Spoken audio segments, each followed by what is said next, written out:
Okay, we should be set.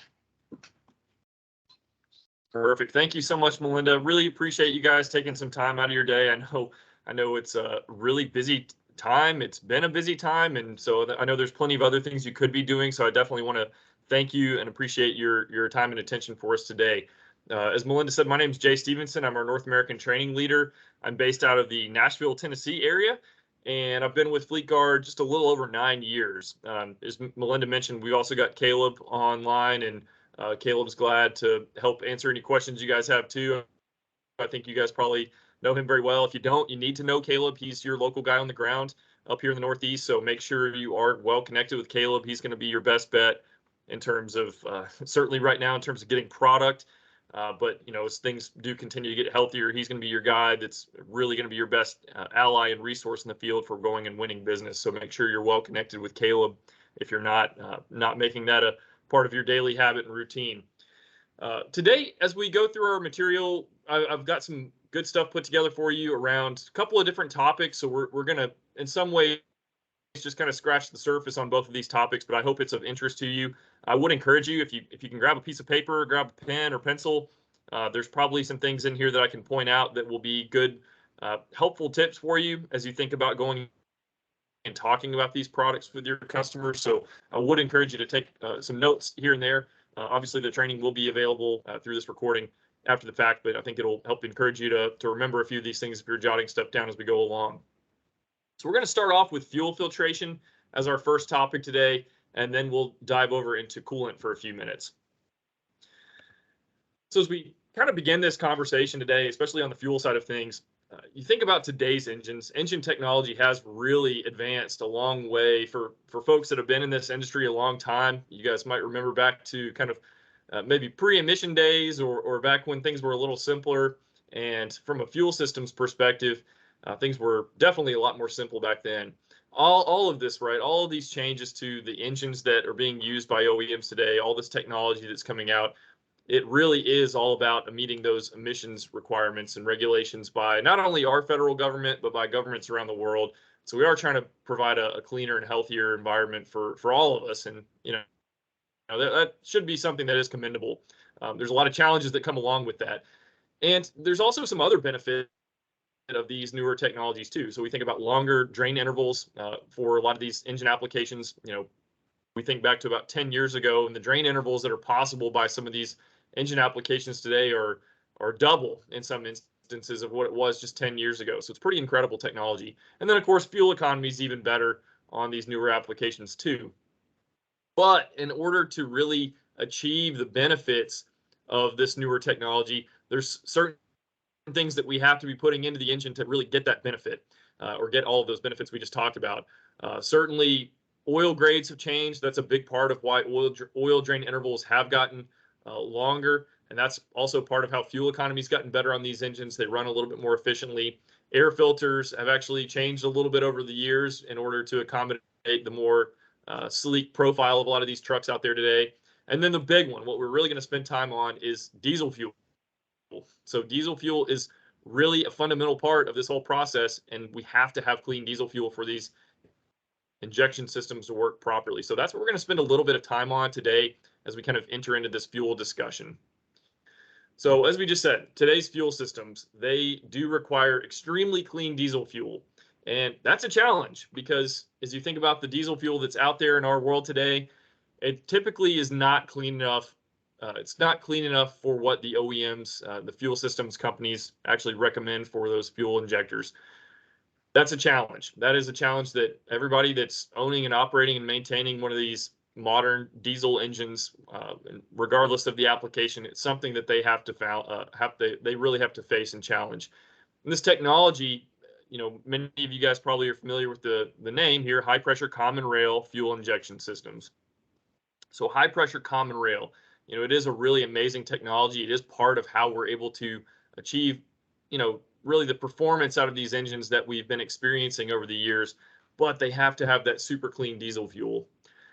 But high pressure common rail, before I really understood how this worked, high pressure common rail is just some of that jargon that you kind of hear around the industry. But what is it? What is it really? How does it work? So just a little bit of technical stuff here around fuel systems. So A high pressure common rail fuel system, essentially what you have is a common fuel line or a common fuel rail that is feeding all of those injectors high pressure fuel, at a constant pressure at the same time. So they're all getting fed that high pressure fuel. And some of these systems, particularly on the Cummins side of things, some of these systems are capable of running fuel pressures up well north of 30,000 psi, even getting up close to around 40,000 psi, depending on the application. That's extremely high pressure. And really the beauty, though, of this design is that this high pressure does allow for that diesel fuel to be atomized more properly, more cleanly during that injection event. So what we're talking about when we say that atomizing the fuel is kind of that spray of the fuel. So we're wanting to get that really fine mist of spray, and what that does is it helps provide a more complete or cleaner burn of that fuel. So during that combustion process, we want a really clean burn of that fuel, and that's how we get that optimum fuel economy, peak horsepower, and really the lowest exhaust emissions possible through that process. So you don't have all that excess soot being produced during the combustion process. So it's pretty amazing how it works, but again, we've got to have that clean fuel. So what we're going to look at are really kind of the point of emphasis here as you think about a high pressure common rail fuel injector and where it's going to fail. How does one of these injectors actually wear down? Where's the fail point? So specifically, we're looking at a Cummins XPI fuel injector, so a high pressure common rail fuel injector from the Cummins side of things. And you'll notice kind of this cutaway over here on the left. It's incredible to me to think about how all these very finely tuned components, very small components, make up the interior of one of these injectors. But if you had to really isolate one area out of this whole injector, what we're really paying attention to is that little ceramic check ball and this pilot valve seat opening. So these two components, where they interact, this is kind of the danger zone. So if you had to isolate one particular spot within that injector for failure due to contamination, this is the spot that we're concerned about, where that check ball sits on that pilot valve seat opening. So down here in the bottom left, this is a brand new pilot valve seat opening. This is what it looks like, brand new before any kind of fuel has gone through it. And you can see it's nice and shiny. It looks really nice and clean there. And then up above that, this is my little crude demonstration of essentially what's happening during the injection event and why this injector wear takes place.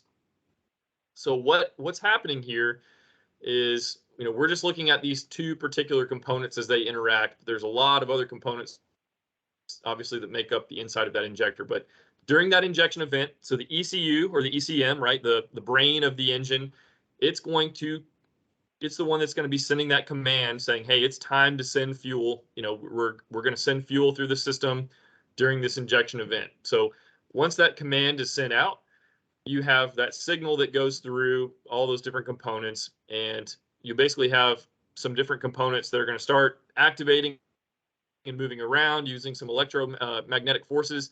And essentially what happens is this check ball is going to lift up and away from that valve seat opening. And what happens is, as we mentioned earlier, part of how high pressure common rail works is you have a constant fuel pressure in that injector.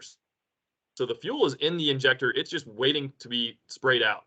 And so as you have that constant pressure, it's being held in there. That constant pressure is being held by that check ball sitting on that valve seat. So now that command is sent, it says, hey, it's time to send fuel. That check ball is going to lift up and away from the valve seat. And as this happens, you now have a differential pressure change, right? So you have a pressure change that takes place within the injector, and fuel actually begins flowing up and out through that valve seat opening. And this is good. This is supposed to happen. It's called good drain flow. We want this to happen because as that pressure change happens, that's going to help move some other components around, and then now fuel is actually going to be able to exit the bottom of the injector. So as this good drain flow is happening, fuel is rushing up and through that valve seat opening. Now, of course, the downside is any of that contamination that's in your diesel fuel that was not captured by that any of the filtration that's upstream from this process, it's also now flowing through that very small opening, that valve seat opening, under extremely high pressure. And this is a problem because as that contaminant passes through that valve seat opening, it actually causes, these particles are actually abrasive enough and under high enough pressure that they actually cause erosion on that valve seat opening. And so you start getting these little channels that form where they start scoring and scratching that valve seat opening. And once that goes on long enough, that's where you experience valve seat failure. And you might say, well, what's that all about? Why is valve seat failure bad? Well, if you think about it, right? So that check ball, it's sitting on that valve seat opening perfectly. It's sealing that hole off perfectly because you want to maintain that constant pressure inside the injector. Once you start having that scoring that takes place and you get that valve seat failure, that check ball cannot sit on that valve seat opening perfectly anymore. And so it's not able to hold that constant pressure. And now, where before we only had fuel draining up and through, that good drain flow, we only had it taking place when it was supposed to. Now you have fuel that's able to escape past that check ball all the time. And this is what we call bad drain flow. We don't want that to happen because now, since we can't maintain that constant pressure, you can see a fuel failure here, all the scoring there. Now that we don't have that constant pressure in the injector, you now start seeing things like leaking injectors, or even when it goes to atomize and actually spray the fuel, it really is not spraying it with the right amount of pressure because, again, the system can't build the pressure the way it needs to. And you can kind of see that leaking injector there sort of in the middle. You kind of have that dripping action. And then even when it goes to atomize, it's really not atomizing the way it's supposed to. So this bad drain flow is really detrimental to the system and can cause a lot of problems. So we're back to the problem here on the drawing board. How do we make sure we keep that component working the way it's supposed to? We've got to remove that contamination from the system. This is an ISO chart. So I think now that we've kind of identified where the contamination is actually causing the problems in the injector, let's just talk about the contaminant itself for a few minutes. So this is an ISO chart. I'm not really going to get into the ISO chart now. You can Google that if you really want to nerd out and learn more about it. But basically what it's doing is it's looking at, this is kind of a standardized way to look at how contaminated a liquid is. So basically it's looking at particles per milliliter, and that's a way to basically see how clean or how dirty your fuel is. For our purposes today, we're going to just kind of look at this at a very specific level of, what are these particles and what sizes are they in the system. So for a high pressure common rail injector, everything that we've learned as a part of being a part of Cummins, being well connected with our fuel systems division, what we've learned over the years is that the particles in your diesel fuel, in dirty diesel fuel, that are going to wear out that valve seat opening, typically fall in around the 7 to 15 micron range. So these are the size particles, 7 to 15 microns. These are the size particles that are what initially cause that damage on that valve seat opening. So these are the particles that start causing those erosion channels we looked at, 7 to 15 microns. What's interesting is as those erosion channels start forming and you start seeing that scoring action start taking place, now you're able to have particles even smaller than 7 microns, all the way down to about 4 microns that really speed up and accelerate that wear. So this is a problem, right? And these are very fine particles, very, very fine, but very abrasive particles. So again, 7 to 15 kind of starts the wear, all the way down to about 4 microns can kind of speed up and accelerate that wear once those channels start forming on that valve seat opening. And again, I think just to kind of put things in perspective, I'm not a scientist. It's not my formal education. So, you guys are probably like me. You don't talk in terms of microns on a daily basis. So just to kind of paint that picture, looking at this sample, this is a sample of dirty fuel. If you're looking at that screen going, what in the world am I looking at? This is actually a photo of a sample of dirty fuel that we took at our lab in Cookeville, Tennessee. It's just about an hour east of where I live in Nashville. It's one of our global technical centers. So what we do is we take a really, really expensive microscope, about a $250,000 microscope, and we take all kinds of really neat pictures with it. And so this is from a sample of just typical dirty fuel. And you'll notice there's a lot of junk on that 1 micron patch that we took this fuel sample, but I really like showing it because you can see those size particles kind of right there in that 7 to 15 micron range. And they even look pretty abrasive just looking at that stuff, right? I mean, it almost looks like rock salt. This is very typical of a sample of dirty, ultra low sulfur diesel fuel. And so again, when you think about how small and fine these particles are, but they're under extremely high pressure, and some of those injection components have clearances, as small as 2 microns. So it is essentially like sandblasting the inside of your fuel injection system. Again, to put it in perspective, right? We don't talk in terms of microns on a daily basis. A grain of very fine sand. So you go over to the beach, you pick up some sand and kind of rub it in your fingertips. Hopefully you get to the beach this summer and enjoy that. A grain of very fine sand is typically between 60 and 120 microns. So again, very, very fine, very abrasive particles that will cause scoring on those injection components. And ultimately, right, all that's very scientific, maybe a little bit more of a deep dive than you thought we might get into, but ultimately it comes back to dollars, right? It comes back to money. And on these high pressure common rail injection systems, those injectors can be very, very expensive and not very fun to replace. It is a significant cost to anybody that's having to own or operate or maintain those pieces of equipment or vehicles. But it's not just the injectors, right? There's some other stuff we'll look at, but even just the hassle of the downtime, that truck or piece of equipment is not out there making money for you. And then just generally the headache and frustration of having a vehicle down. And right now, I'm not sure exactly how bad it is on the part side of things, but it's probably not fun trying to find parts either. So it's better to just keep that system working the way it's supposed to. We want to keep that total cost of ownership low. I mentioned beyond fuel injectors, there are plenty of other things downstream of the injector itself that you can cause problems with if that fuel system's not working properly. I think a lot of times we just isolate the injection system, but these engines are designed as a system.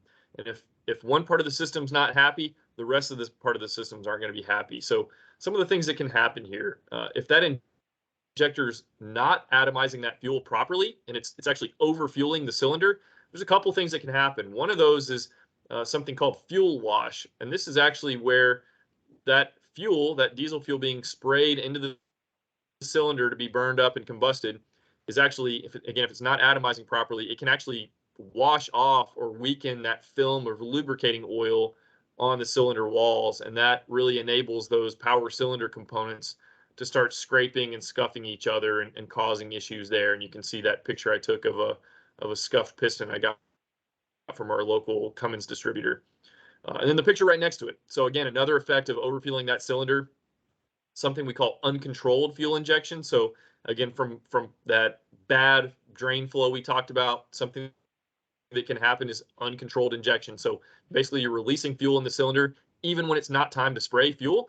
And it's basically like, if you guys are like me, I don't know, we're down in the South, we do all kind of silly things, but you're spraying fuel on a campfire, lighter fluid or whatever, and it kind of gets bigger and hotter, that kind of thing. That's basically what you're doing to the interior of that cylinder. And you can actually make that so hot in there with enough fuel, you can actually melt power cylinder components. So that's the crown of a piston there that all got scuffed up it got overheated and actually caused that crown of that piston to actually melt. And I took that picture at our local Cummins branch too. And then the last thing, these diesel particulate filters, the after treatment system, I'm sure everybody loves that technology, right? But it is designed to work in a very specific way. And if you have too much of that unburned fuel in the cylinder, that will generate soot, and that is going to prematurely clog and plug up those DPFs. So, it's not just the injector, right? You want to think full system. We want that truck to work the way it's supposed to, and even things like just reduced fuel economy, reduced horsepower. These are all things that can be attributed to those injection systems not working the way they're supposed to, just from simply not protecting them. Kind of talk problem. Let's talk solution. So there are some solutions for protecting these systems. One of the things you can do is make sure you're using a fuel filter that is designed to protect that system.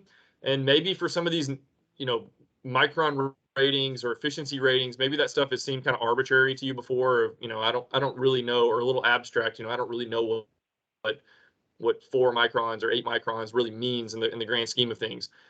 This is a part number I'm sure you guys are very familiar with, the FF5825NN. So this is your stage 2 on-engine fuel filter for those Cummins X15 engines out there, and even on the ISX engines going back, you can use this as an upgrade going back to about 2010.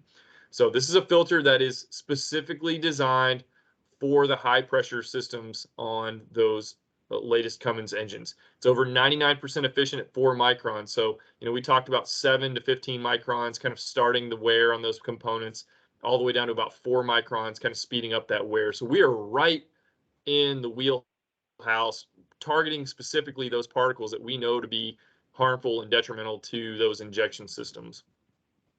So just to play devil's advocate here, right? I think it's always important to talk a little bit about, there's a lot of options in the marketplace. So, how do I know, what's the difference between these products out there? This is a good example. I like to just use this as an example because these are both high technology parts from both brands. I know this is a little bit of cherry picking here, right? So I'll give you that, but this is the same part we just looked at, a very high technology part, a popular part in the marketplace. But these are 2 filters that I personally cut open myself and sent them over to our lab in Cookeville, Tennessee. So, from the outside of a filter, anybody can make a shell. Anybody can make a metal shell. They can make it, they can make nut plates. They can do all that stuff. Media is really the difference between a good filter and a great filter. So I wanted to highlight specifically the difference between these products. So as you look at these 2 products, here's what's going on the inside of these filters. And so this is just a physical, maybe a physical comparison between these media types. We're not talking efficiency ratings or anything, but just physically, what are these filters made out of? So with the competitive product on the top, you'll notice the 2 images on the left on the top row, and both of those are a form of microglass media. So basically, we're taking chopped glass fibers and we're bonding that stuff together using, lots of glues and resins. The image on the right on the top row, this is what we call cellulose or paper. So if you've ever seen a cut open filter or a cutaway filter, and it's kind of got that yellowish tan, kind of brown looking material that kind of looks like cardboard, that's because it pretty much is like cardboard. It's basically chopped paper fibers, wood fibers, and again, wet laid in a glue or resin material, and it forms a sheet of media. So I will just say right off the bat, there is nothing inherently wrong with either of these media types. They are just old media types. These are legacy media types that have been used a long time. Paper has been around forever. Microglass has been around in filtration at least going back to the 1950s. So, very old legacy technologies. We still use both media types in certain Fleetguard products today, although we have kind of shied away from glass more so over recent years in fuel systems for certain reasons. But these are still common out in the marketplace, but they are legacy media types. You'll notice on those top rows too, you can find the ends of those fibers. So if you just find a fiber and kind of work your way to the end, you'll find the end of a lot of those fibers. Again, they're chopped fibers. When you start getting into the material at the bottom with our Fleetguard synthetic materials, you don't see, and these are all at the same magnification, but you won't see any of those chopped fibers. And that's because these are continuous fibers made from fully synthetic materials like polymers. So we're talking about like polyesters and polyurethanes and those types of materials. So basically plastic, very similar to what a lot is present in a lot of your clothes that you wear today, is very much what we use to make our media. This is media we make in-house. So we actually do produce a lot of this media there in Cookeville, Tennessee. So if you ever get to come down and do a plant tour, I bug Caleb all the time about, we're kind of back open now. So for folks that want to come see our media, see how we make it, we'd love to have you come down. I think that'd be a great time. But we make all this stuff in-house, and it really is, this is a much more cutting edge technology than what you see in a lot of these legacy products that are still out in the marketplace today from a lot of the competitors. And just to make the comparison, right? So again, we don't talk in terms of microns on a daily basis. So, what's the real difference we're talking about with these media types? So again, at the same magnification here, you're looking at a cellulose media or a paper media on the left, and you'll notice the fiber sizes themselves are between 15 and 30 microns. So the pore sizes are just enormous between the different fibers that are used and that are present. You get over into the nanofiber material that we produce, and obviously it's just a much different technology that's really designed for these modern applications. So you'll see there a human red blood cell typically is around 8 microns on average. So again, now that we know the size particles that are causing wear on injection systems, 7 to 15 microns, we're trying to catch stuff that this is the size of a human red blood cell. It's pretty incredible. But as we said before, engines have changed a lot. Why would you put 30 or 50-year technology, filtration technology, on a 2022 engine? It just doesn't make a lot of sense. We want to be using filtration that is evolved and has kept up with the technology on the systems itself. So just one more part number here, I think, on the fuel side of things. This is the latest fuel filter for those Cummins X15 engines. So this is the FF5971NN. If you're not familiar with this, basically what this filter is, this is the new OEM filter for all 2021 and newer Cummins X15 engines. Essentially this is the successor to the 5825NN. You might be wondering, what's the difference between this filter and the 5825NN? Not much, other than it's basically a bigger version of the 5825NN. So you see there at the bottom, it's got about 46% more media than the 5825NN. But in terms of the grade of media we use, it's still our nanonet, 4 micron nanonet grade that we produce.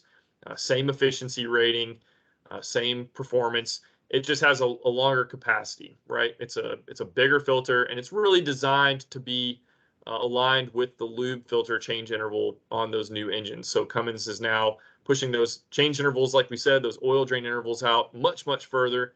And so they wanted a fuel filter that could basically keep up with the longer drain interval. So that's really the main difference there between those two parts. And hopefully that helps shed a little light for you if you didn't know that. So as I said, we make a lot of our own media in-house. These are images from our facility in Cookeville, Tennessee, and we produce a whole lot of media. We are probably the world's largest nanofiber producer in the world. We're not aware of anybody else that is manufacturing truly more nanofiber in any industry than we are. So we've got five lines in Cookeville producing media. And each one of those lines, on average, produces one of those master rolls like you see down in the bottom right. Each one of those 5 lines produces a master roll, on average, about once an hour. So every one of those lines is cranking out a master roll per hour. And each one of those master rolls will generate somewhere between 2,000 to 4,000 filters on average. So it's pretty incredible to see that product coming out of Cookeville. We'll use some of that media on production of filters right in Cookeville. And then sometimes that media is sent out to our other production facilities.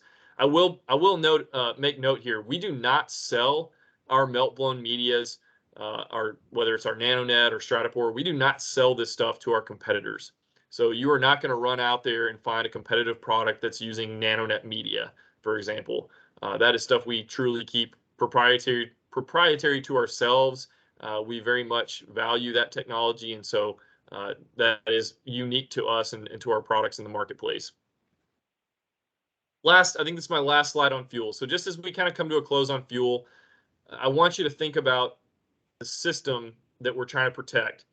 And if you have customers, these are the different stages of fuel filtration in the diesel world. So if you have any customers that maintain their own bulk fuel storage on site, the best thing they can do is really put in a good, robust maintenance plan for keeping those tanks clean and making sure that they not only treating the tanks, keeping the tanks well maintained, but also having filtration on those tanks, especially if they're filling up a lot of vehicles or equipment coming off of out of one tank, because everything we can do further upstream to really extend the life of each of these filters is greatly going to benefit the user or whoever's maintaining the equipment. So we want to use stage 0 filtration or bulk filtration to prolong the life of that stage 1 filter, that fuel water separator.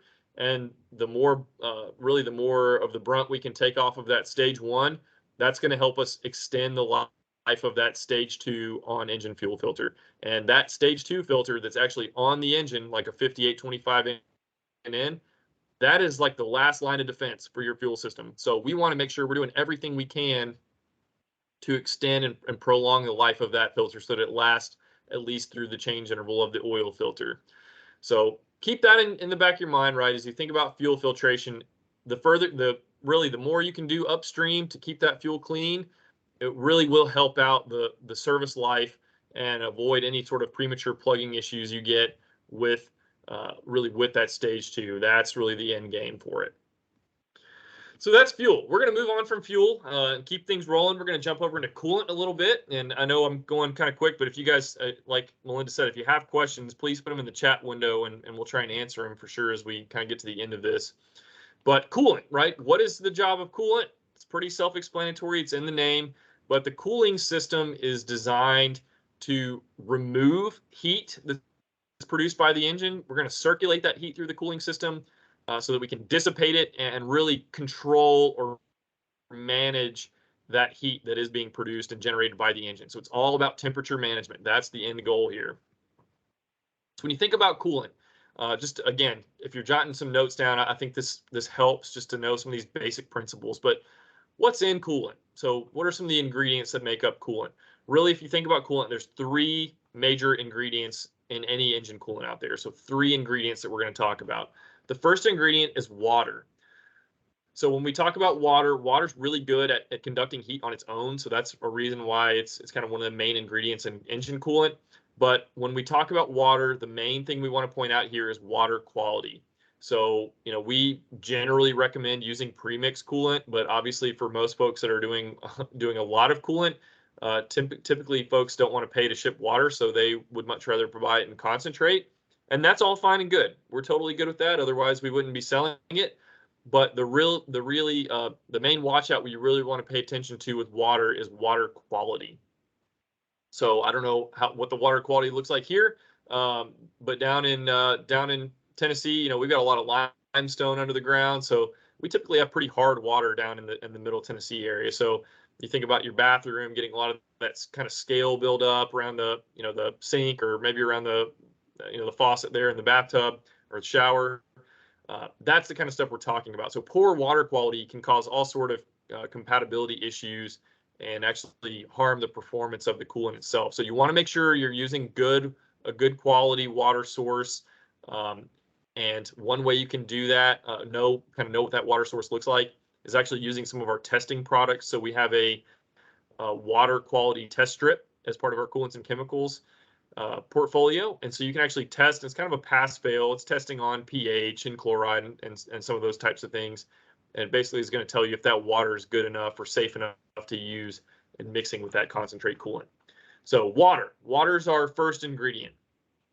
Our second ingredient is the base. So your base, what it's doing is it's essentially raising the boiling point of that water, and it's lowering the freeze point of that water. So, water has those natural boiling and freeze point limits. The base essentially extends those limits, that upper limit and lower limit. Most of what you're going to see out there in the marketplace is ethylene glycol, so your EG coolants, and most of the time you're going to see that because it's kind of the cheapest from a commodity perspective, but it's the best for that freeze protection. So up here in the Northeast, that's important for you guys during winter. So most of the time you're going to see that EG stuff out there. Propylene glycol, though, PG coolants, you will see some of this from time to time. It is a little bit more expensive as a commodity. But it is non-toxic, so that's kind of why some folks will use that for for whatever their specific reasons are as a business. But PG is kind of the other one out there. And then our third ingredient. So we've got water, we've got base, and our third and final ingredient is the additive package. So where you think about water and your base, those are really concerned with temperature management. The additive package is really concerned with protecting the chemical protective qualities of the coolant. So it's really helping protect against all those things you see on the screen and more, specifically liner pitting and scaling, though. That's really what your additive package is designed to protect against. And, of the 3 ingredients, your additive package, this is kind of the secret sauce. So as companies are formulating their chemistries and doing that work, this is what's going to be different between our brand versus somebody else's brand versus somebody else's brand. This is kind of the Bush's baked beans secret recipe, if you will. So everyone's favorite question about coolant, right, is, well, what about color, right? So, can I mix colors? Can I, what can I do with colors? And here's kind of the bottom line about color. Color doesn't mean anything. Color truly does not mean a thing. So this is not a comprehensive list, but just kind of a quick snapshot here of some of the popular brands in the marketplace and the different types, as we'll see, different types of coolant in the marketplace. There is no color standardization across our industry, across the coolant industry. And so, different companies are going to use different colors for different products. And so just assuming, hey, I'm using a green, I can use this, this other green over here, or I'm using a red, so I need to put red in. That's not always going to fly. That's going to cause more issues than harm, more than likely. And my big mantra for coolant is always check the label. You want to pay attention to the label. You want to see what the actual product is that's being used. I was in the field last week out in Salt Lake with our guy out there. We're going around visiting end user shops, and I'll ask him what they're using for coolant, and he says, "Well, I'm using a red coolant." And I'm like, "Okay, that's great. Who's red coolant?" Right? So we got to have a standard to kind of work from, and we need to understand what the product actually is. So checking the label is really, really important. One of the things you can look for on the label that's really helpful to know, again, if you're jotting down notes, is 2-ethyl hexanoic acid. So 2EH for short. If you want to, bust it out the next time you're at a dinner party, 2-ethyl hexanoic acid, everybody will think you're super smart. They'll think you went to MIT right over here down the road from us. That would be something you would want to pay attention to. So the watch out here with 2EH is that this is an older organic compound that's still used in a lot of coolant chemistries in the marketplace. And the issue with it is it's really, really nasty towards silicone. So back in the day with cooling systems, you used to have a lot more rubber. Now you've got a lot more silicone being used, and this stuff does not like silicone. What it will do is basically cause that material to shrink up or kind of lose that flexibility. And so you think about hoses and head gaskets, this is where you'll see problems. I feel like what I've heard a lot from the field, especially our coolants team, typically you see this pretty frequently with a lot of bus garages and municipalities that are maintaining a lot of school buses and things like that. A lot of cracked hoses or busted hoses, even head gasket failures. It's a good idea. That could be a red flag to go and look and see what kind of product they're using. It's just like looking at food nowadays. You can look right at the label, and a lot of times this stuff will actually call out if it's got 2-ethyl hex in it. So something to pay attention to, something to look for next time you're actually inspecting labels on a coolant product. Something else you'd want to watch out for, another red flag, recycled coolant. I don't know how prevalent that is up here. I know we were out in Salt Lake last week. This stuff is all over the place. And oftentimes shops that are using this stuff, they are using it because they were approached as this is a low cost option, right? So they're trying to save a buck. And it's really the Wild West when it comes to recycled coolant. There's no industry standard for recycled coolant. And so you can be getting a product that you think might be offering protection. And basically, we've tested a lot of this stuff over the years. And a lot of times, the customer is basically getting colored water. So there are legitimate recyclers out there. But if somebody's offering it as a low-cost option, it's probably too good to be true. We looked at doing this as a business ourselves a handful of years ago, and it was going to cost around 4 times as much for us to produce a recycled product and sell it at a profit versus just a virgin glycol coolant. So again, if it's a low cost option out there, it's probably worth looking into, see if that's something that we can help, maybe try and flip that business. We want to make sure your customers are getting the right level of protection and not getting duped by one of these kind of small local operations out there that are just simply filtering, but not really re-additizing the coolant the way it's supposed to. So we want to make sure they're getting a good quality product. Coolant. All right. So when you think about just all the different types that are out there, I think that's part of the confusion. Really, you can break down coolant in a couple of ways. You can break it down by performance, which when we say performance, really what we're talking about are these like industry specifications, or even more strict than that are these OE specifications. We'll talk more about that in a second. And then the other way you can break any coolant down is by type. So these, again, are just those generic terms that you'll see in the marketplace that are really just kind of grouping based on really the category of coolant that they would fit into. So your conventional coolants, or maybe a hybrid or extended life coolant, and then getting into like the newer stuff like an organic acid type product. So we'll look at those also in a minute. So back to the performance specifications. So if you're jotting stuff down, I think this is a really helpful thing to know and have in the back of your mind. It'll make more sense the next time you look at the label of a coolant product. But the industry standard for heavy duty engine coolant is that one right there in the middle. It's the ASTM D6210. So D6210 is the spec. This is the bar, right? This is the bare minimum for any heavy duty coolant. So if you've got customers out there with heavy duty engines, they need to at least be using a coolant that meets this specification, D6210. And that's going to ensure protection against liner pitting and scaling.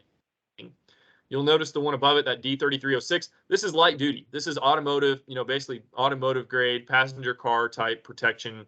And you want to make sure, if they've got heavy duty equipment, they need to be using that D6210, not just the bare minimum.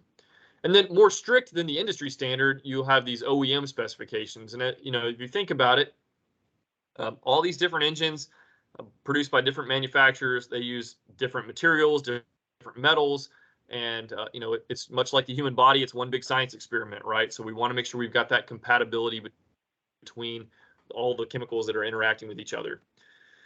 Something else you would want to pay attention to is the what we would consider a universal conventional coolant. That's kind of our name for it. But these are basically your old school heavy duty coolants in the marketplace. So back in the day, the old way of making one of these coolants was you basically took a light duty coolant and you would add supplemental coolant additives at the first time of use. So you're basically charging them up with supplemental coolant additives to make it into a heavy duty coolant.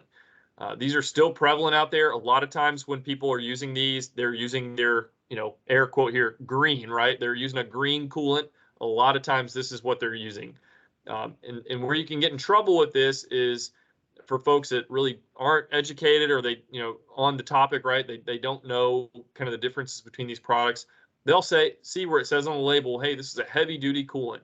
And then you read the little asterisk and you go down to the bottom and it'll tell you, hey, for heavy duty, you have to add SCAs. And for folks that aren't paying attention, right, they see heavy duty on the bottle and they just pour it right in the system. And they're ultimately not getting that heavy duty protection. They're just getting light duty protection. So this is something you would want to pay attention to here, that D4985.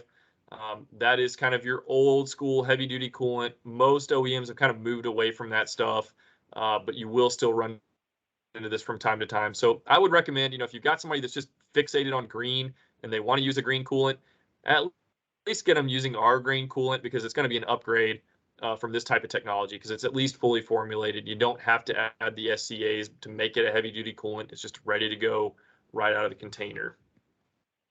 So this is where we get into our types, right? So types of coolant in the marketplace, your conventionals, your legacy coolants, kind of like what we just talked about, working up to hybrids, and then your oat coolants, organic acid or organic additive technology coolants, and then note just being nitrided organic acid coolants.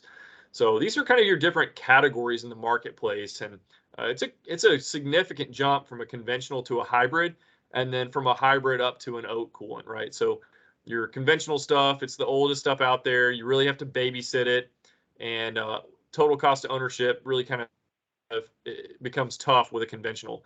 Jumping up to like a hybrid or an oat, obviously things get a little better. You're paying more money, but really the amount of hand holding you have to do with the coolant starts to really reduce. And then with an oat coolant, it's kind of a hands-off situation. So we try to make that an even better experience. These are the products we sell today. So we've got our Fleetcool product down there with the conventional. Like I said, if you got somebody that's just fixated on green, at least try and maybe get them converted over to our green because it's probably going to be an upgrade from what they're using today. Working up to our hybrid coolants. ES Complete is a product that's been in the marketplace a long time, still a popular option out there for a lot of folks. And, I know very popular with a lot of Cummins applications too. You'll hear people refer to it as Cummins Blue coolant.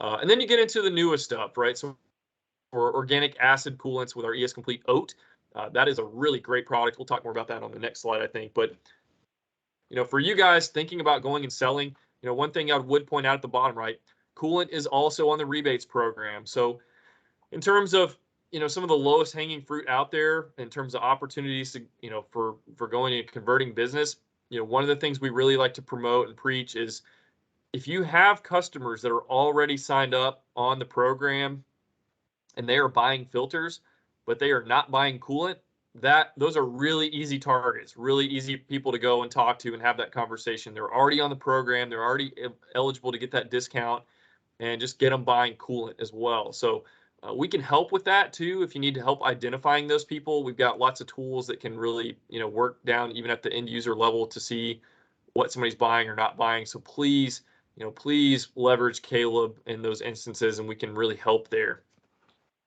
So oat's our product we really like to talk about. The beauty of oat is it's designed for all makes, all models, even light duty. So back in the day, you really couldn't use heavy duty coolants with light duty applications or passenger car because it didn't really, old school heavy duty coolants did not like aluminum. This stuff is really compatible with aluminum. So now we really can kind of go any direction, even natural gas applications, which tend to run a little bit hotter than diesel applications. So it's a life of the engine coolant, million miles. You don't have to use SCAs or extenders or any of that stuff. You just use simple top up practices. And it's really a product that's just designed to kind of simplify the life of somebody taking care of a lot of different pieces of equipment. So it's a really, really great product and price competitive.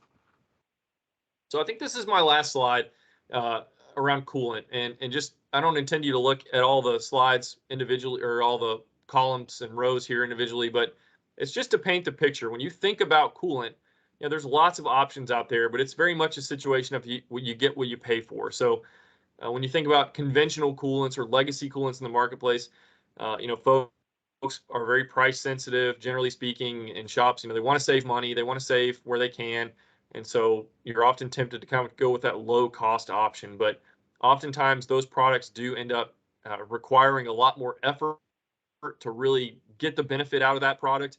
And so there's just more opportunity for things to go wrong. When you start getting into the newer technologies, they're just really designed for you to not have to manage them quite as much, but they're still giving you that even better level of protection. So it's pretty obvious why most OEMs have moved over towards those newer oat type products in the marketplace. Just as we get ready to wrap up, I just want to point out, we are more than happy to accommodate any sort of training we can do for you guys. I mean, we offer a lot of webinar trainings just like this, in-person training when it's possible for us to do. We've got a lot of other tools and resources at your disposal. So I would highly recommend, checking out our YouTube channel. That's going to be a good place to know about new information or new parts that are coming out. We've got free training modules out on fleetschool.com. And if you are at all involved, like in the outside parts sales world or parts counter, the mobile app is a great free tool that you can put on your smartphone that just lets you cross and search directly in somebody's shop and see cross references. I was doing that in the field last week in Salt Lake, and it just makes things really, really easy when you're standing there directly with a customer. I'd also point out the My Fleetguard portal. So if you're not signed up on the portal yet, myfleetguard.com. This is a way for you to get a lot of good information that you might otherwise have to be bugging Caleb for, or even bugging our, calling our customer care line or 1-800 number. We're more than happy to do those things too. But if you want to just go find a lot of that information on your own, you can get registered at myfleetguard.com. This is going to let you look up, order history, packing slip information, all that type of stuff, and at kind of your own self-service. So if you're not familiar with the portal yet, I would very much encourage you to go check that out too. And then next week, so I'm bringing back our Fleet School live webinar series. I did some of this stuff last year, but I'm doing some live webinars through Zoom, and these are actually going to kick off next week. So next Tuesday and Thursday, I'm going to be doing some topics, and then the following week on Tuesday and Thursday, I'm going to be picking up with a couple other topics. Would love for you guys to participate. I'll be sending the link over to you guys once we wrap up today. So don't feel like you got to try and jot that down quick. Would love for you guys to come and participate if you can, or if you got new folks, especially too, right, at your dealers, or even end user customers that might have an interest in this stuff. Would very much love for you guys to participate and be a part of that. I think that'll be a lot of fun. It's interactive, so you can ask questions and stuff in real time. I've talked a lot. I'm going to pause here. We'll take time for some questions. I haven't stopped to look if anything came through the chat, but I can take a peek here and see, and more than happy to try and answer any questions you guys may have. Thanks.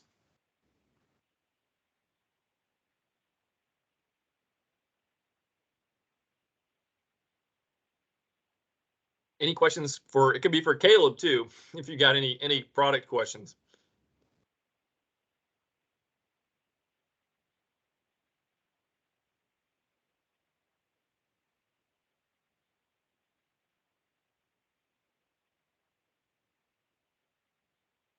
All right, yeah, David. So your question there, heavy duty coolant, is it going to damage anything if it's used in light duty? So yeah, so if you're using our organic acid technology coolant, right, that ES Complete Oat product, it's designed to be very compatible with even those light duty applications. So I know a lot of our TMs have had good success working with dealers and for folks that have a lot of those mixed fleets. So not even just mixed fleets at the heavy duty level, but maybe they've got, pickup trucks on site or vans or whatever they've got. It's a great option for those types of customers to really help them just kind of, it's very common for folks to maybe have 5, 6, 7 different types of coolant on site, trying to take care of a lot of different pieces of equipment. And this is a way to really consolidate that down into one product. And it's designed to be very compatible. So no, there's no concern there, David, with like damage using it in light duty. It's really part of that formulation and the chemistry there to be compatible with those light duty applications too. It's a good question.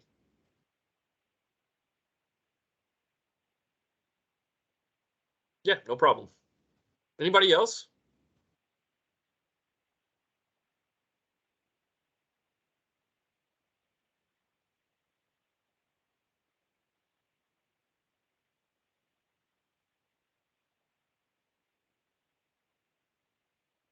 Well, thanks, Jay, for doing this presentation for us, and thanks, Melinda, for inviting us to be a part of this as well.